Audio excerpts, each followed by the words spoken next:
はい、どうも、小川でございます。皆さん突然なんですけど、NAS って結局家に置くクラウドストレージだ。そう思ってませんか？いわゆる iCloud や Dropbox の代わりなんでしょと。そう思ってませんか？それね、間違いじゃないんですけど、実はそれだけじゃないんですよ。NAS っていうのはね、クラウドストレージの代わりだけではない使い方っていうのができるんです。僕はですね、こういった動画を作るクリエイターとして、あるいは一ビジネスパーソンとしてですね、NAS を単なるストレージではなくって、24時間働く自分専用の頭脳であり、アシスタントとして使ってます。でね、そのパートナーになっている NAS が、この Ugreen NAS Sync DXP4800 プラスっていうものです。これはですね、メーカーから送ってもらって、もう1ヶ月ぐらい使っているところなんですけど、ということで今日はですね、僕はこの DXP4800 プラスをこう使っているっていう、秘伝の使い方を紹介したいと思います。知ってる人にとってはですね、秘伝では何でもないですし、なんだそんなことかって思うこともあると思うんですけど、ちょっと先に言っておくとですね、今日のこの動画は具体的な設定方法を一つ一つ解説するっていうチュートリアル的な動画ではないんです。目的は2つありまして、まずは皆さんに NAS ってこんなことができるのかっていうその可能性を感じてもらいたいっていうことで、もう一つはね、できることの入り口を見つけてもらいたいなと思ってるんですよね。正直ね、今日の内容はエンジニアじゃないと難しいなって思うことあると思うんですよ。でもね、ちょっと一歩踏み出すとできることが全然あると思うんですね。その入り口を知ってもらいたいなと。この動画の目的はね、その2つになります。なので言うなればですね、こんな山があるんですよっていうことと、その登山口はこの辺にあるみたいですよみたいな、そういったことをね、ご案内するような動画になっております。常に NAS を持っている人には、なんかね、ヒントになるようなことを見つけてもらえるかもしれないですし、いやいや、NAS は自分には関係ないわと思っていた人にもですね、それができるんだったらちょっと欲しいかもなみたいな、そういう刺さり方する人出てくるんじゃないかなと思いますので、ぜひ最後までご覧ください。はい。というわけで、じゃあまず最初にですね、僕の NAS の環境っていうのをちょっとサクッと紹介したいと思います。はい。じゃあまず NAS 本体なんですけど、先ほども紹介した Ugreen の、NAS Sync DXP4800 プラスというものを使っております。これ SNS とかでも勢いすごいですよね。クラファンで何億円達成みたいな。YouTube 検索してみたらですね、すごい多くの方が動画を上げられていて、すごいね、話題のシリーズなんだなということを感じます。もうそのあたりはですね、多くの他の方の動画で、十分語られていることかと思いますので、この動画ではね、NAS とはとか、設定方法はみたいなところはね、思い切って全て省略したいと思います。でね、僕がどう使ってるかっていうと、まずね、写真や動画を保存して、PC で見たり、スマホで見たりっていうような、そういったベーシックな使い方はしていますと。あとはね、こういった動画を作るので、これ終わった後にね、そのデータを保管する、アーカイブするところとして NAS を使っています。あとはね、Mac のバックアップとか、なんか仕事上のデータとか、そういったものをこうガバッと詰め込んでるような、そんな使い方をしているという感じです。で、僕はですね、このハードディスクが4つ入るモデルっていうのを送ってもらったんですけど、これにした理由っていうのが2つありまして、1つはね、10GB イーサネットが使えるからなんです。バッファローのね、10GB を持っているスイッチを経由して、カルデジット TS5 プラスっていうドッキングステーションの 10GB ポートを使って、Mac と接続すると。そんな構成で使ってるんですけど、データ転送がめちゃくちゃ速くて、快適に使えますと。ちなみに自宅のネット回線は 10GB じゃなくって1GB なんですけど、正直ね、NAS を使う上では、ホームネットワーク内の速度の方が基本的に重要です。なのでね、ネット回線がどうかっていうことはね、あんまりこだわんなくていいと思います。どうせね、外から接続しようと思っても、その時に使ってるのがモバイル回線とかだったら、結局そこの速度がボトルネックになってそんなスピード出ないんで、どちらかというとね、家の中を 10GB で揃えることの方が効果的です。ちょっと脱線しちゃったんで話戻すんですけど、この4つ入るモデルを選んだのは 10GB のポートを持ってたからっていうことに加えて、RAID 5っていうのが使えるからなんですよ。で、もうその RAID なんちゃらの説明も省きますけど、個人的には使える容量とデータ管理の効率性みたいなところのバランスがいいのが RAID 5だと思ってるので、それを使うために4つハードディスクが入るモデルにしたよということです。というわけでね、この DXP4800 プラスは、そういった十分な性能を持っていながらも10万円を切る価格感で買えるっていう、非常にね、コスパの高いモデルなんじゃないかなと思います。はい。というわけでですね、その DXP4800 プラスを使って、僕はどんな使い方をしているのか、ちょっとね、変わった NAS 運用みたいなところで大きく2つ紹介したいと思います。はい。じゃあまず1つ目なんですけど、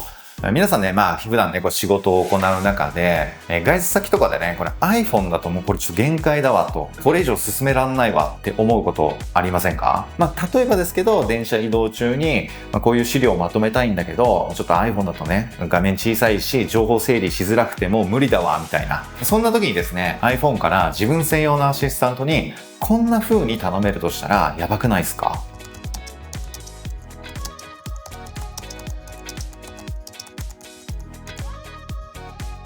こんな風に頼むと、こんなファイルが出来上がるんですよ。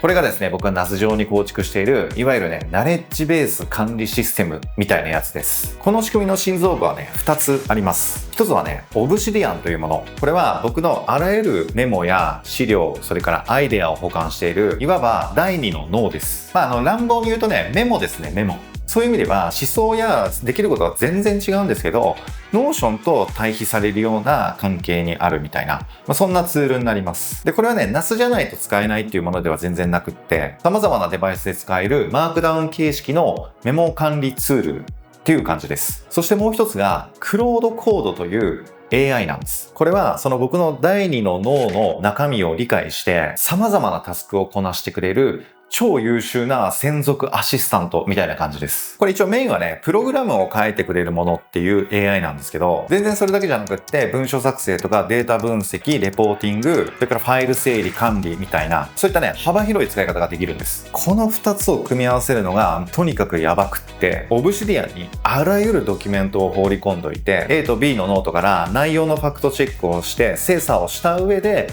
C っていうノートにまとめるとか、もっと言うとね、データベースを参照して、そこから数字持ってきて、勝手にレポートするみたいなこともできるんです。マークダウンという形式は、そのままパワポのスライドにするようなこともできる技術があるので、それを使えば、電車での移動中にスライドが完成します。そういったね、自分の脳を使って、あらゆるタスクをこなすことができるっていうような使い方ができるんですけど、クロードコードは技術的な制約で iPhone とか iPad の上で動かすことができないんですよ。Mac では動かせるんですけどね。そこで NAS なんですよ。NAS は思いっきり単純化すると、もうパソコンなんです。で、かつ24時間365日動くことを前提にしているものなんです。なので、NAS にアシスタントが常駐する環境を作っておいて、そこに対して接続するようにすれば、iPhone が指示を出すリモコンのように使えるんです。その結果ですね、まるで自分の知識を完璧に理解したアシスタントが常にいつでもどこでもいて高度な作業をしてくれると。これがね、ざっくり全体像になります。本当にね、いろんなことをこなしてくれるんで、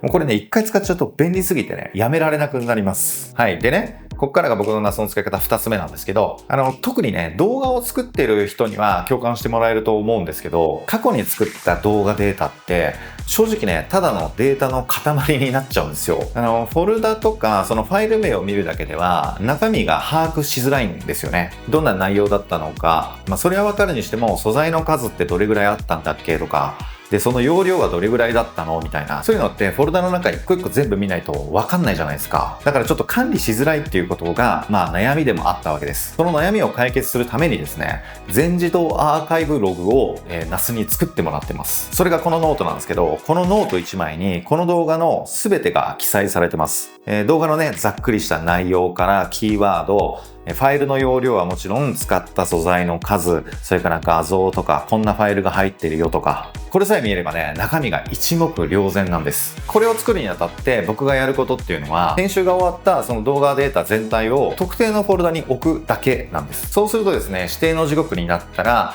NAS が動画の内容を見て、データの数とか数えて、そういったメタデータっていうんですけど、そういったものを抽出して、それから AI が内容を要約して、で、Obsidian のノートを生成する。で、それが終わったら、動画のデータをアーカイブ用のフォルダに移すと。そんな感じで NAS が専属の動画司書みたいな感じで動いてくれるんです。でね、これが何の役に立つかっていうと、ただのね、アーカイブリストじゃないんですよ。AI で分析可能な自分だけの YouTube データベースになるんです。例えば過去の動画でファイル容量が大きかったトップ5をリストにしてとか、1本あたりの平均データ容量を調べてとか、そういったことはね、簡単にわかるんですね。なので、1本あたり平均的にこのぐらいの素材撮影をして、このぐらいの容量を使うから、1テラだとこのぐらいでいっぱいになるなとか、そういったね、プロジェクト全体の管理ができますと。さっきお見せしたようにですね、Obsidian 上にさえ持ってきてしまえば、それを使って何かするっていうことはいくらでもできるんです。なのでその発展系として今やろうとしているのが、アーカイブした動画ごとの再生回数を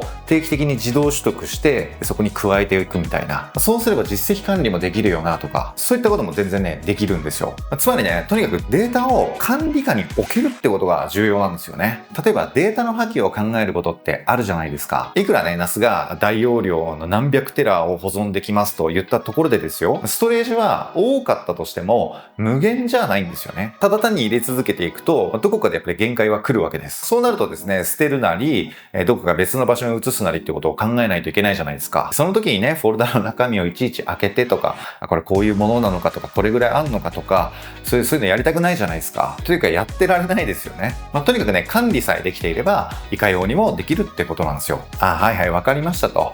いやいや、そうは言ってもさ、それ結構なプログラム動いてるんでしょって思いますよね。それはね、正直そうなんですよ。めちゃくちゃ大規模なプログラムが動いてるってわけじゃないんですけど、この仕組みの大部分は、プログラムが実行しています。いや、それなら自分には関係ないわと、思う人もいるかもしれないですけど、実はね、この仕組みの中で、一番花がある部分というか、面白くて未来を感じるようなところって、AI による自動要約とか、そういうところだと思うんですけど、その部分は、プログラムではなくって、ローコードで使える N8N という仕組みが動いてるんです。この N8N というのは、いわゆるワークフロー自動化みたいなツールになるんですけど、これがですね、最初に話したような、皆さんが足を踏み入れるための登山口になる可能性が高いんじゃないかと思うんです。この N8N は、レゴブロックを組み立てるような感じで、A が起きたら B をして、その次に C をして、そういったね、連続した処理を作ることができるんです。僕がやってることはこれなんですけど、プログラムで処理した内容を受け取って、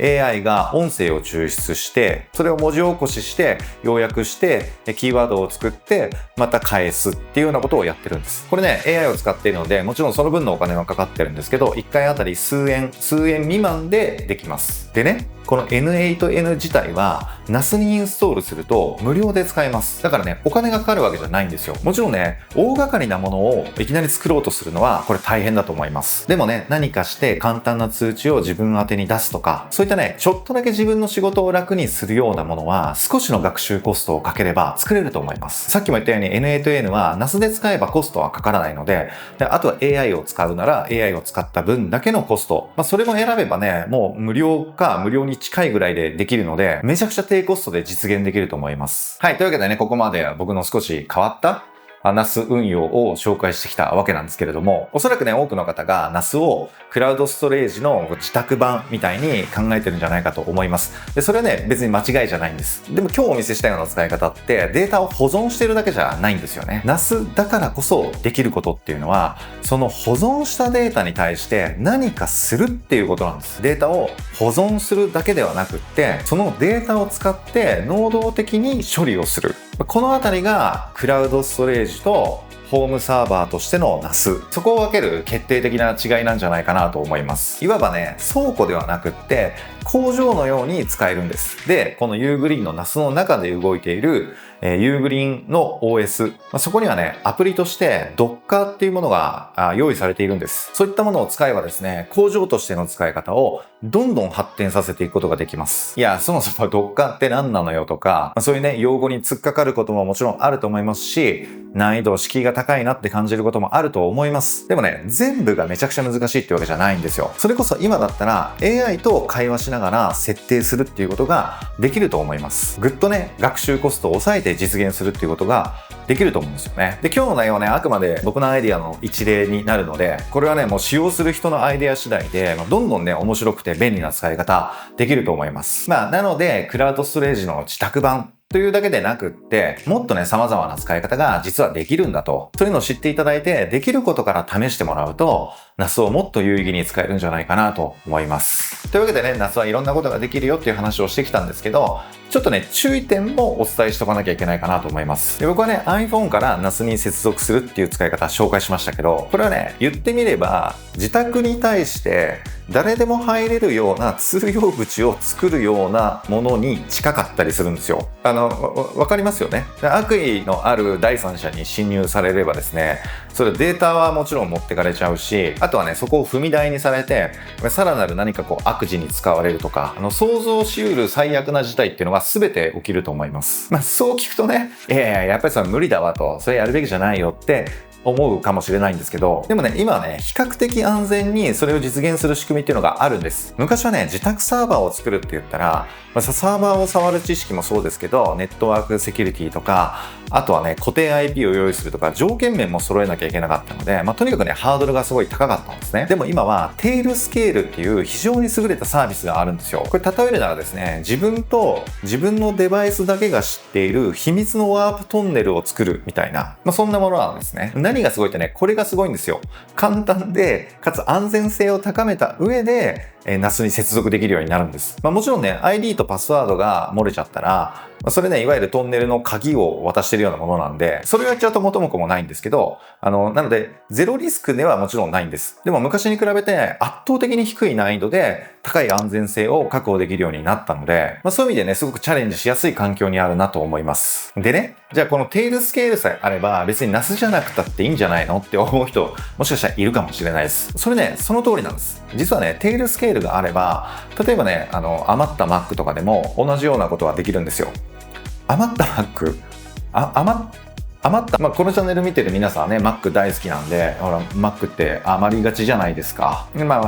PC さえあればね、同じことは大体できるんですよ。じゃあなんで僕は NAS でやってるのかっていうと、ハードディスクとか本体設計そのものが24時間365日動くことを前提としてるってことなんですよね。だから PC に比べると基本的に省電力で稼働させておくことができます。もちろんね、レードを組んでデータを守ることっていうのはNAS の得意なことなので、そういったこともしながら、そのデータに対して何かするっていう意味では NAS がいいのかなというふうに思います。はい、というわけで長々話してきたんですけど、話をまとめますと、つまりね、NAS は工場のように使えるってことなんです。データをただ保管するだけじゃなくて、そのデータを使って何かする。NAS にはね、それができる仕組みっていうのが備わってるんです。だから、ただの倉庫じゃない使い方っていうのができるんですよということです。確かにね、最初ね、買うものが多いんですよ。本体以外にね、ハードディスクも買わなきゃいけないし、そういった意味でね、初期費用はかかるんですけど、このユーグリーンの NAS のような高性能でコストパフォーマンスに優れたモデルが登場したことで、チャレンジしやすい環境にあるなと思います。とにかくね、まずは一つ AI に聞きながら Docker 上で動くものをインストールしてみると、